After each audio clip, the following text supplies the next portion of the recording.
Gênese no Lar, mais um evangelho para o nosso coração.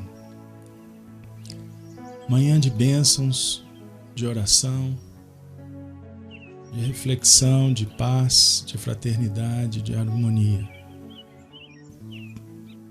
Elevando o nosso pensamento ao mais alto, suplicamos as bênçãos para o nosso fortalecimento interior, para que tenhamos sabedoria para compreender a vida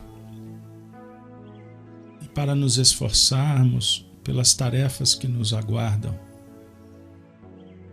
Rogamos aos bons espíritos que espalhem as bênçãos para os nossos familiares, que o nosso ambiente do lar esteja higienizado, saturado de energias do bem, que favoreçam a saúde, o bem-estar de todos, que se aproximarem do nosso ambiente e que nós tenhamos a responsabilidade de manter o foco do bem, da luz, da paz, contagiando a todos que a vida oferece para servirmos com amor, com abnegação.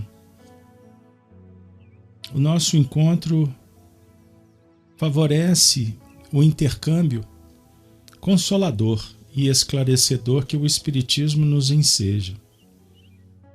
Pois, como afirma o Espírito de Verdade no capítulo 6 do Evangelho, segundo o Espiritismo, Cristo Consolador, Deus consola os humildes e dá força aos aflitos que lhe a pedem.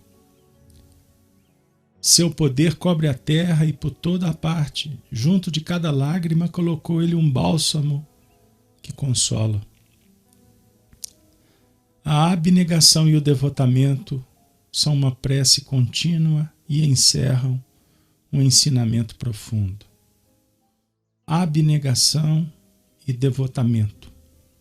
Para sermos devotados, abnegados no amor, agradecidos por tantas bênçãos. E o trabalho é uma prece, é uma oração permanente, não é um ato separado, um ato que a gente busca sempre para atender os nossos interesses pessoais. Não, a oração é a dinâmica da própria vida. O encontro de hoje, tema: nunca desfalecer. Nós vamos dar continuidade à sequência dos versículos disponibilizados por Allan Kardec no capítulo 17 do livro A Gênese, os Milagres e as Predições segundo o Espiritismo, no tópico Predições. Nós daremos continuidade à ruína do Templo de Jerusalém. Lembrando que a sequência Jesus apresenta morte, paixão, perseguição dos apóstolos, cidade e impenitentes. Um grande projeto de evolução planetária e individual. E Jesus hoje vai falar conosco conforme na descrição de Lucas no capítulo 19, 41 a 44. Ouçamo-lo. Chegando em seguida próximo a Jerusalém e contemplando a cidade, ele chorou sobre ela, dizendo: Ah, se tu reconhecestes ao menos nesses dias que ainda te é dado aquele que pode te proporcionar paz. Mas agora tudo isso está fechado aos teus olhos. Também virá um templo infeliz para ti, ou um tempo, onde seus inimigos envolver-te-ão de trincheiras, onde te encerrarão e te confinarão de todas as partes. Eles te abaterão por terra,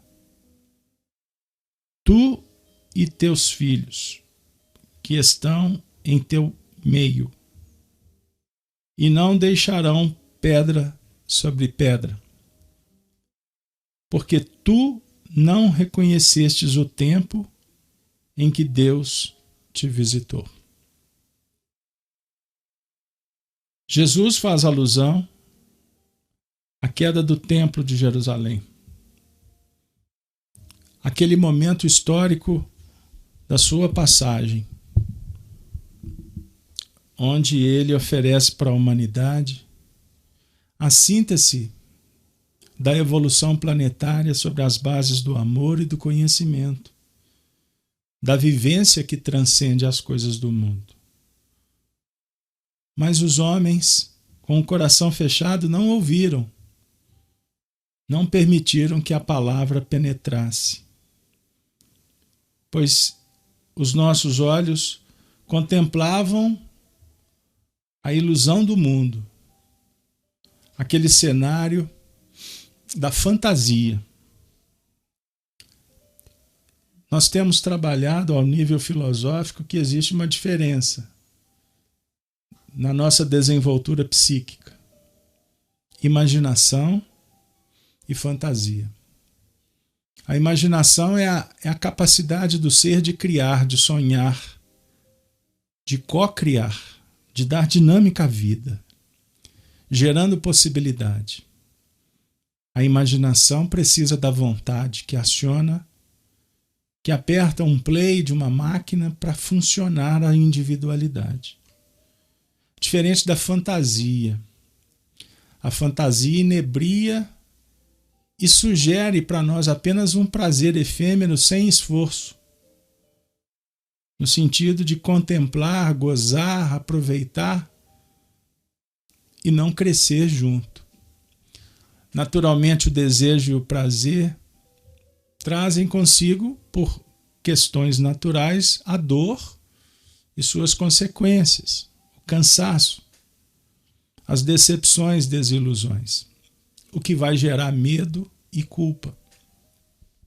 Compreendam os aspectos filosóficos que Jesus propõe.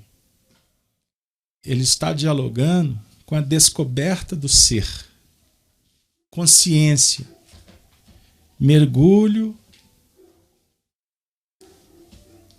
aprimoramento do indivíduo em si mesmo. Então, quando nós criamos, quando nós gestamos, quando nós abrimos possibilidades, na verdade é para que a nossa individualidade se posicione na vida e a gente possa percorrer um caminho que venha trazer para a gente benefícios efetivos, reais, não ilusórios.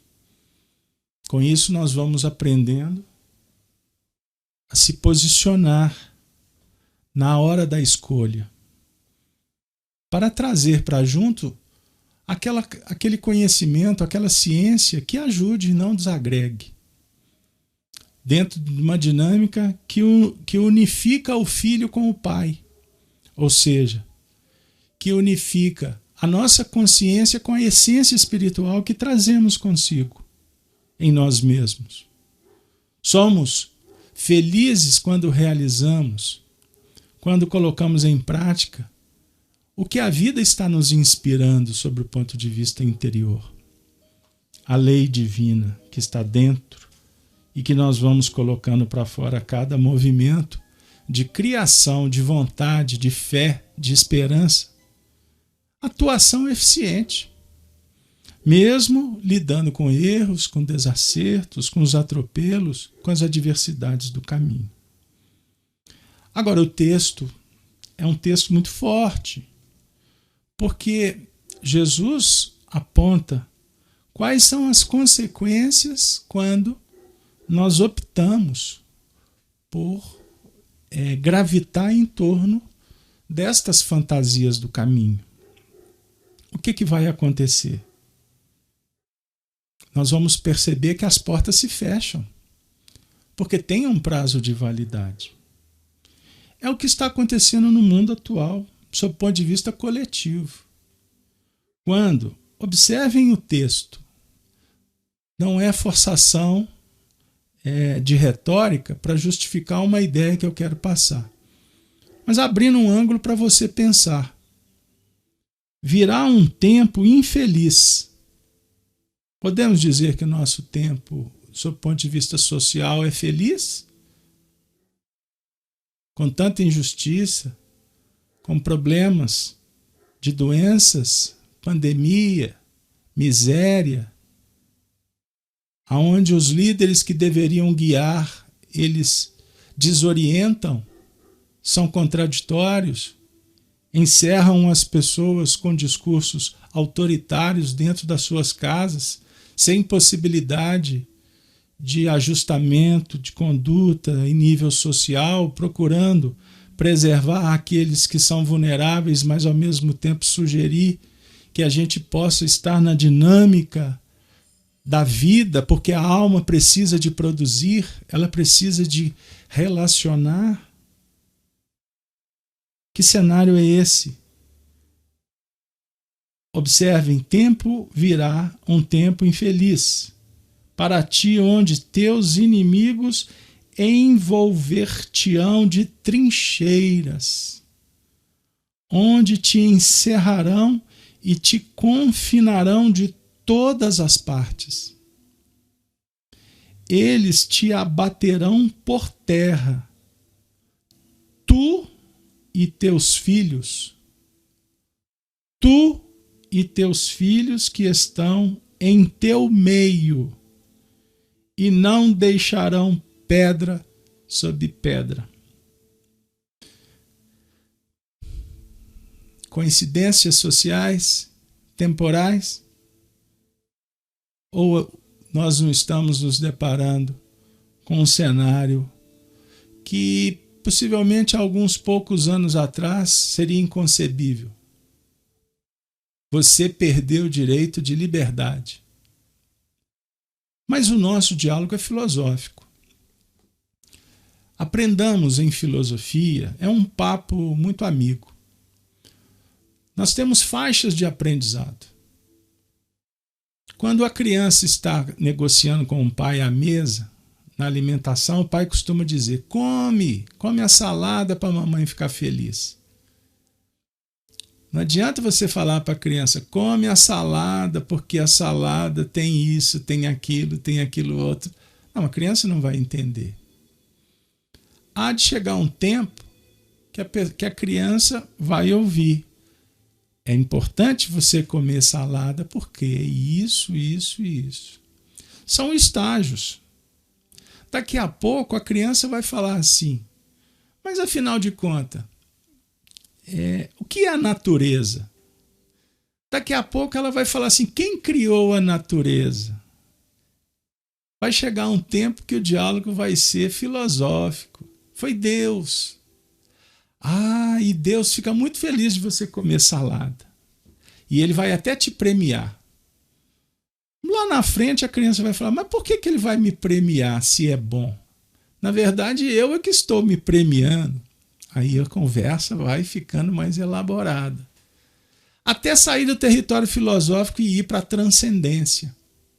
Quando nós pudermos dialogar sobre a unidade divina que está dentro da gente, que somos felizes quando somos células que produzem na sociedade, na natureza, e não agindo egoicamente como uma célula que resolve se distanciar do coletivo. Ela vai gerar uma doença, um câncer. O egoísmo é a chaga. O orgulho é que cria todas as rupturas. Então, em nível transcendente, nós estamos com o Senhor buscando compreender que lição é essa que ele quer dizer. Que não ficará pedra sobre pedra, porque tu não reconhecestes o tempo em que Deus te visitou. Agora é a hora da gente olhar para as lições que nos foram oferecidas e agradecer todas elas, porque chegou um momento da gente reunir o aprendizado e agir de sorte que o tempo em que Deus conversou conosco possa voltar mas de uma forma especial, sugerindo que a gente opere com vontade as faculdades da alma, promovendo uma relação mais eficaz com Deus, com o próximo e conosco mesmo, com a natureza. Nós necessitamos de saúde, nós necessitamos de força, nós necessitamos de criatividade, nós necessitamos de coisas positivas. Não estamos mais no tempo de contaminação. A ideia é essa. Então, quando a gente para pensar, escutamos muito na atualidade, em meio à pandemia, que os homens estão sendo chamados para reflexão. Por isso o mundo desacelerou. Ok, já meditamos demais. Já estamos refletindo há muito tempo. Está na hora da gente voltar para a lida. Com força, com coragem. Hoje, meus amigos, é dia 1º de maio aqui no Brasil, nós comemoramos o feriado, que é o Dia do Trabalhador. Foi nessa data que reencarnou um dos maiores trabalhadores do Evangelho no Brasil, Eurípides Barçanufo. Qual é a lição que o Eurípides oferece para nós? De fé, de esperança, de trabalho. Diga-se de passagem, Eurípides Barçanufo, para quem não sabe, ele desencarnou em Sacramento no meio de uma pandemia. Ele não se importou em cuidar dele mesmo antes de pensar no próximo. Ele saiu para salvar vidas. Ele deu o tempo que ele podia para promover esperança para as pessoas, como muitos profissionais da área da saúde estão fazendo. Você sabe que existem profissionais que estão nos frontes, que usam fraldas porque eles não podem tirar os paramentos, protetores, eles não têm tempo de descanso, eles estão nos hospitais dando a vida pelas pessoas, lutando para que a vida volte à sua normalidade.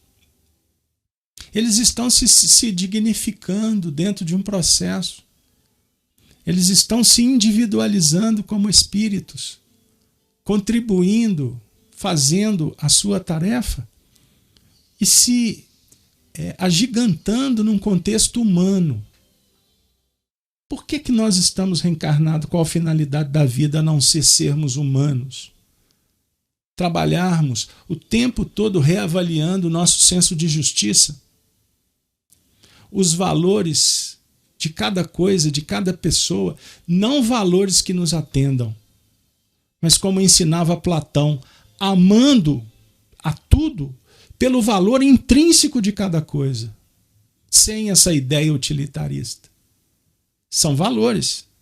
E as virtudes?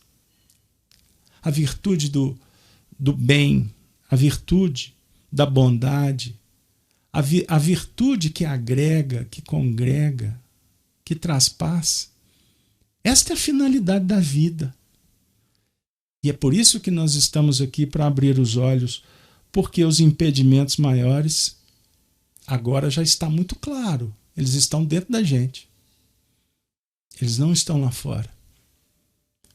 Porque nós podemos edificar o templo e não destruí-lo.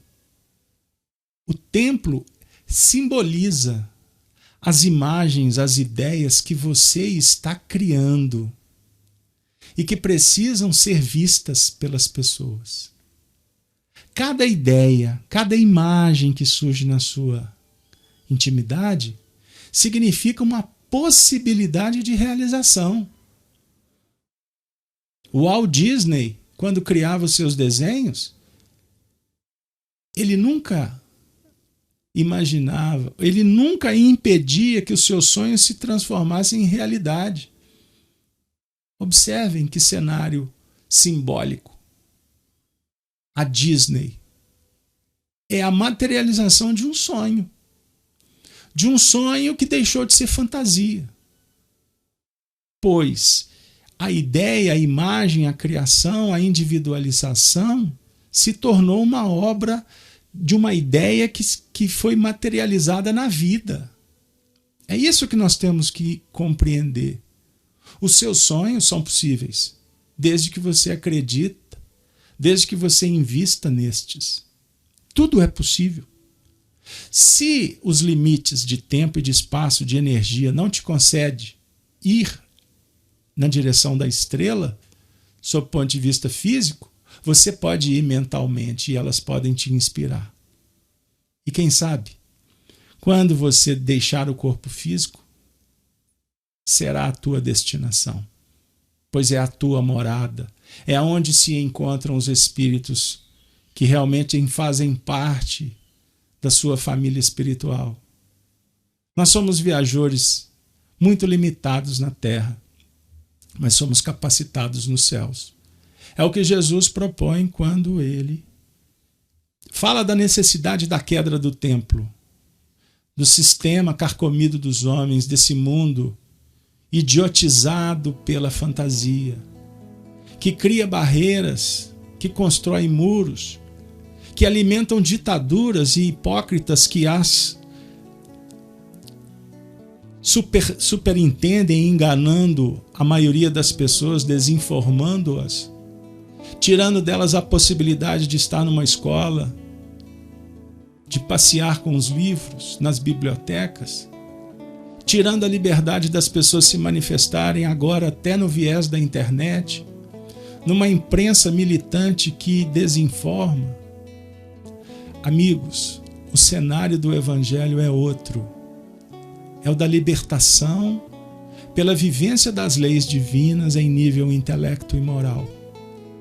Da filosofia que irmana e que se apoia na caridade respeitosa, na caridade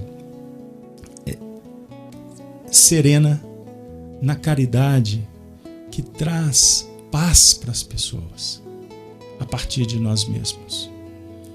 Que Deus possa nos abençoar para que nunca desfaleçamos, pois as dificuldades, os empecilhos são fundamentais para que a gente desperte. Não vamos cultuar o medo, a culpa, o sofrimento. Vamos nos fortalecer com Jesus, pois ele passou no mundo ereto, incólume. Ele passou pelo mundo nos mostrando que devemos ir a Deus sempre perseverando e constantes na causa que abraçamos, atendendo principalmente aos deserdados, aos famintos, aos desesperados, porque grande parte desses não possuem os recursos que podem estar bem disponíveis para nós. Então nós temos o compromisso de compartilhar sempre, pois o amor é dádiva e nós existimos face ao ato do amor da criação. Vamos convidar Emmanuel para estar conosco nesse momento. O filósofo, o professor, o amigo, o evangelizador, esse sacerdote do bem que nos visita pelas manhãs junto com Kardec. Quando no livro Fonte Viva, ele nos oferece uma pérola intitulada Nunca Desfalecer. E eu espero que essa mensagem possa visitá-lo, possa ser acolhido pela tua alma, mas acima de tudo que você possa ter a sensibilidade e a sabedoria de colocá-la em prática, sendo uma pessoa melhor, tendo um ato de generosidade, completando cada vez mais o acervo das suas experiências com Deus. Nunca desfaleça. Orar sempre e nunca desfalecer. Lucas 18:1. Emmanuel diz assim: não permitas que os problemas externos, inclusive os do próprio corpo, te inabilitem para o serviço da tua iluminação. Enquanto te encontras no plano de exercício, qual a crosta da terra, sempre serás defrontado pela dificuldade e pela dor. A lição dada é caminho para novas lições. Atrás do enigma resolvido, outros enigmas aparecem. Outra não pode ser a função da escola, senão ensinar, exercitar e aperfeiçoar. Enche-te, pois, de calma e bom ânimo em todas as situações.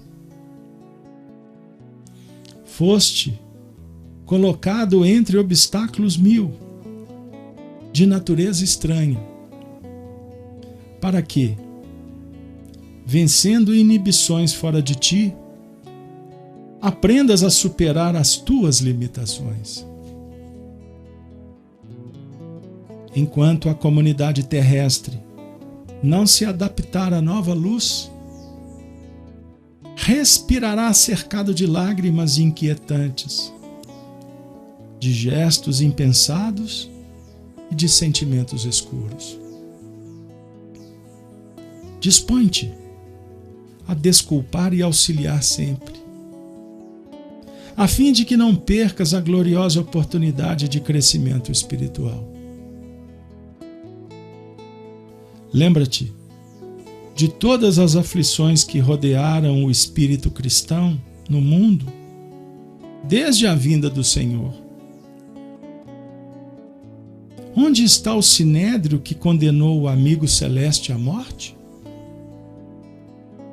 Onde os romanos vaidosos e dominadores? Onde os verdugos da Boa Nova nascente? Onde os guerreiros que fizeram correr em torno do Evangelho rios de sangue e suor? Onde os príncipes astutos que combateram e negociaram em nome do renovador crucificado? Onde as trevas da Idade Média? Onde os políticos e inquisidores de todos os matizes que feriram o nome do excelso benfeitor? Ah, minha amiga, meu amigo, arrojados pelo tempo aos despenhadeiros de cinza, fortaleceram e consolidaram o pedestal de luz em que a figura do Cristo resplandece, cada vez mais gloriosa no governo dos séculos.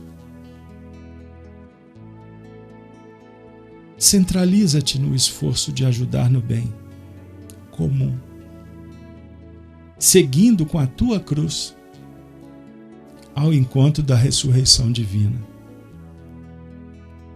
Nas surpresas constrangedoras da marcha, recorda que, antes de tudo, importa orar sempre, trabalhando, servindo, aprendendo, amando e nunca desfalecer. Que promessa, que conclave, que convite, que dica, que conselho! A história prodigalizou a queda do muro, a derrocada do templo. Toda a fantasia vai cedendo espaço para a realidade. Por isso, não temas, não reclames, não postergues,